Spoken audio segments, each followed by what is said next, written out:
सिर्फ और सिर्फ 10 मिनट के अंदर, वो भी सिर्फ और सिर्फ एक इंग्रेडिएंट से बनकर तैयार होने वाली ये खूब सारी लेयर्स वाली निमकी आप एक बार बनाकर देखिए।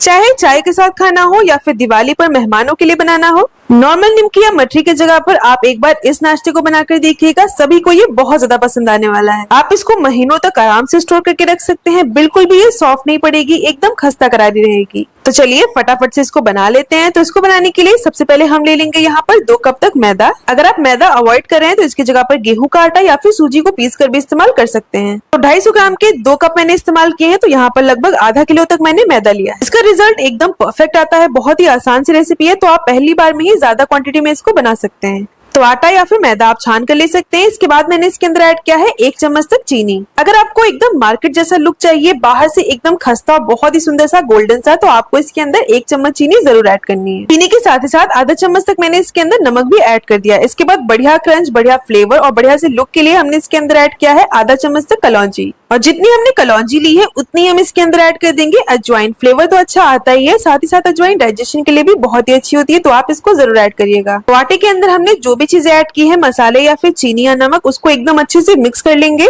मिक्स करने के बाद चम्मच की हेल्प से इस तरीके से सेंटर में हमें एक गड्ढा बना लेना है। तो निमकी अंदर से एकदम खस्ता रहे और बिल्कुल भी ऑयल अब्सॉर्ब ना करे, इसके लिए हम ऐड करेंगे इसके अंदर 3 छोटा चम्मच तक ऑयल। सिर्फ और सिर्फ 3 छोटा चम्मच ऑयल डालने से खस्ता तो बनेगा ही नाश्ता अंदर से, साथ ही साथ ऑयल ये बिल्कुल भी अब्सॉर्ब नहीं करेगा। मोवन यहाँ पर हमने थोड़ी सी कम ही रखी है, तो इसको हम फैलाएंगे नहीं। जहाँ पर हमने ऑयल डाला है उसी के अंदर हम ऐड कर देंगे आधा कप तक पानी। जिस कप से मैंने 2 कप तक मैदा लिया था, उसी कप से मैंने यहाँ पर आधा कप तक इसके अंदर पानी ऐड कर दिया है। अब मेजरमेंट के लिए कटोरी का इस्तेमाल कर रहे हैं, तो 2 कटोरी में आपको आधा कटोरी से थोड़ा सा ज्यादा पानी लगेगा। तो पानी यहाँ पे मैंने रूम टेम्परेचर का ही लिया है। ठंडा या गर्म पानी इस्तेमाल करने की कोई भी नीड नहीं है। एकदम अच्छे से सभी चीजों को मिक्स कर लेंगे। इस डो को बनाने के लिए हमें आधा कप पानी इस्तेमाल करना है, और ऊपर से अगर आपको मिक्सचर थोड़ा सा ड्राई लगे तो आप ऊपर से 2-3 चम्मच पानी इसके अंदर और ऐड कर सकते हैं। हमारा जो डो है वो हमको ना तो बहुत ज्यादा सॉफ्ट रखना है और ना ही बहुत ज्यादा हार्ड। जब हम रोटी बनाते हैं, जिस तरीके का हम टेक्सचर रखते हैं डो का, उससे हल्का सा यहाँ पर हमें हार्ड डो चाहिए। मोवन हमने इसके अंदर कम ऐड की है, तो अगर आप इसका डो बहुत ज्यादा हार्ड बना देंगे तो आप इसको रेस्ट पर भी छोड़ेंगे तो ये बिल्कुल भी सॉफ्ट नहीं होगा। मेजरमेंट अगर आप एकदम सही रखेंगे तो आपका जो डो है एकदम परफेक्ट बनेगा।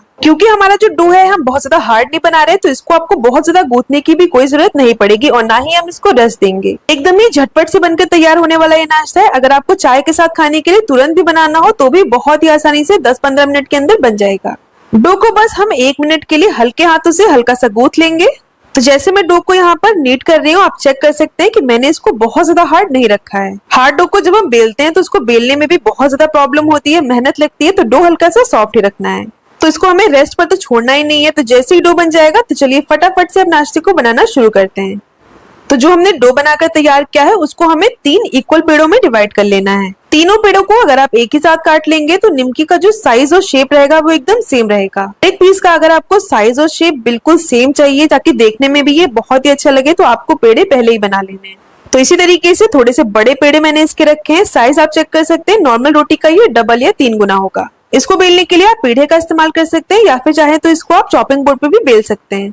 इसको बेलने के लिए आप चाहे तो हल्का सा ऑयल इस्तेमाल कर सकते हैं या फिर सूखा आटा लगा सकते हैं। तो जैसे हम नॉर्मल रोटी बेलते हैं उसी तरीके से हमें इसको बेलना है, लेकिन इसकी जो थिकनेस रहेगी वो थोड़ी सी ज्यादा रखनी है। इसको मैं एकदम फुल साइज का बेल लूंगी, रोटी से करीब 2 से 3 गुना बड़ा रहेगा। तो सूखा आटा आपको स्टार्टिंग में हल्का सा इस्तेमाल कर लेना है, बीच बीच में इसके अंदर सूखा आटा इस्तेमाल नहीं करना है। अगर आपको लगे ये चिपक रहा है तो आप इसको दूसरी साइड पर पलट कर एकदम अच्छे से बेल सकते हैं। तो यहाँ पर आप चेक कर सकते हैं एकदम फुल साइज का मैंने इसको बेल लिया है। किसी भी साइड से मोटा या पतला नहीं रखना है। जहां से भी आपको लग रहा हो कि हल्का सा मोटा है, वहां पर आपको एक बार इस तरीके से एकदम हल्के हाथों से बेलन चला लेना है। तो बेलने के बाद चलिए मैं आपको इसकी थिकनेस दिखा देती हूँ। तो मैंने इसको इतना मोटा रखा हुआ है। कटिंग के लिए हम ले लेंगे इस तरीके का एकदम शार्प सा बर्तन। इसकी जो बारी होगी हल्की सी धारदार होनी चाहिए। साइज आप इसका छोटा रखें या फिर बड़ा रखें, रिजल्ट हर तरीके से एकदम सेम आएगा। अगर आपके पास इतनी छोटी कटोरी नहीं है तो इसकी जगह पर आप जो ढक्कन वगैरह आते हैं डिब्बे के, वो भी इस्तेमाल कर सकते हैं।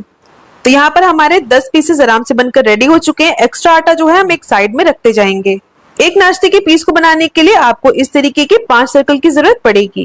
तो फटाफट से इसको हम एक प्लेट के अंदर ट्रांसफर कर लेंगे। तो आपको इसको बना बना के रखना नहीं है, जैसे हमारे 8 से 10 पीसेस एक बार में कलेक्ट हो जाएंगे इसके बाद ही हम इसको शेप देना शुरू कर देंगे। तो सारे पीसेस को मैंने एक साइड में रख दिया है। अब फटाफट से एक कटोरी के अंदर हम ले लेंगे 1 चम्मच तक मैदा या फिर आटा। 1 चम्मच मैदे में ऐड करेंगे 2 से 2.5 चम्मच तक पानी और इस तरीके से इसका एकदम गाढ़ा सा घोल बनाकर तैयार कर लेंगे। तो ये जो हमने घोल बनाकर तैयार किया है ये हमारे नाश्ते के लिए ग्लू का काम करेगा, आपस में हर एक पीस को एकदम अच्छे से जोड़े रखेगा। कुछ करना नहीं है, इसके अंदर सिर्फ और सिर्फ 1 चम्मच मैदा या आटा ले, हल्का सा पानी डालकर एकदम अच्छे से इसको मिक्स कर ले। बहुत ज्यादा पतला नहीं रखना है, गाढ़ा ही रखेंगे इसको। तो पहले घोल बना लेंगे, उसके बाद ही नाश्ते को शेप देंगे ताकि पीसेस जो है बाद में छूटे नहीं ऑयल में। तो यहाँ पर एक पीस लिया है मैंने, इस तरीके से एकदम बूंद भर सा मिक्सचर हम यहाँ पर लगा देंगे, अच्छे से फैला लेंगे। इसके बाद दूसरा पीस लगा लेंगे। अब इसी प्रोसेस को हमको रिपीट करते जाना है। एक बार में हम यहाँ पर 5 पीसेस को एक के ऊपर एक स्टैक करेंगे। तो एक के ऊपर एक पीसेस को हम रखते जाएंगे और बीच बीच में घोल को लगाते जाएंगे और ये बहुत ही आराम से चिपक जाएगा। तो इसको शेप देने के लिए मैं कप का हैंडल इस्तेमाल कर रही हूँ, आप चाहे तो टूथपिक का इस्तेमाल कर सकते हैं या फिर जो नॉर्मल चम्मच होता है उसका भी इस्तेमाल कर सकते हैं। एकदम हल्का सा प्रेशर देते हुए 5 से 6 सेकंड के लिए इसको दबा लेंगे और इस तरीके से बहुत ही सुंदर सी इसकी लेयर्स बनकर तैयार हो जाती है। बनने के बाद हर एक लेयर जो होती है बहुत ही अच्छे से फूल जाती है और बिल्कुल फ्लावर का शेप ले लेगी, जिससे हमारा जो नाश्ता होता है देखने में बहुत ही सुंदर लगता है। लगता ही नहीं है कि हमने इसको घर पे बनाया है। मार्केट से भी बहुत ही ज्यादा सुंदर और बहुत ही अच्छा लुक आता है इसका। तो यहाँ पर हमारे 2 पीसेस बनकर तैयार हो चुके हैं। ऐसे ही हम धीरे धीरे करके सारे पीसेस को बनाकर तैयार कर लेंगे। सारे पीसेस जब रेडी हो जाएंगे इसके बाद हम देखेंगे कि इसको हमें पकाना कैसे है, गैस की फ्लेम को कितना रखना है और कितनी देर के लिए फ्राई करना है ताकि जो लुक है बहुत ही परफेक्ट आए। तो सारे पीसेस बनकर तैयार हो चुके हैं। तो चलिए अब समझ लेते हैं कि किस फ्लेम पर इसको कितनी देर के लिए फ्राई करना है।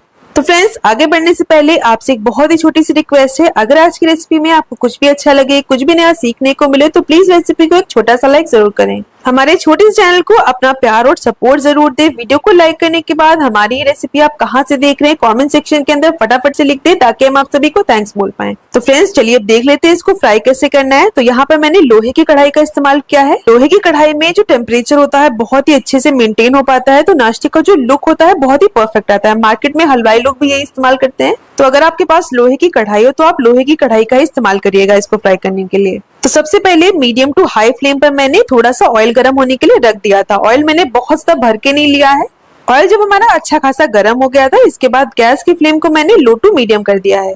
एक बार में हमें सिर्फ और सिर्फ 3 से 4 पीसेस को ही फ्राई करना है। तो जब आप इसको तेल में डालेंगे तो गैस का जो फ्लेम होगा उसको लो टू मीडियम ही रखेंगे। 5 सेकंड के लिए इसको टच नहीं करेंगे। इसके बाद इस तरीके से एकदम हल्के हाथों से हर एक लेयर्स के बीच में हम ऑयल को डालते जाएंगे। तो अभी भी मैंने गैस की फ्लेम को बिल्कुल भी बढ़ाया नहीं है। जैसे जैसे ये पकता जाएगा इसकी जो सॉफ्टनेस होगी वो खत्म हो जाएगी। गर्मा गर्म ऑयल को आपको इस तरीके से एकदम अच्छे से हर एक लेयर के बीच में डालते जाना है, बहुत ही अच्छे से ये फूलने लगेगा। तो जब हम शेप को बनाते हैं तो हल्का सा चिपका हुआ रहता है, लेकिन जैसे ये तेल में जाता है थोड़ी देर के लिए पकता है, इस तरीके से एकदम अच्छे से ये फूल जाता है। तो सारे के सारे पीसेस जब एकदम अच्छे से इस तरीके से फूल जाएंगे, अब आप चाहें तो साइड में और पीसेस को भी ऐड कर सकते हैं।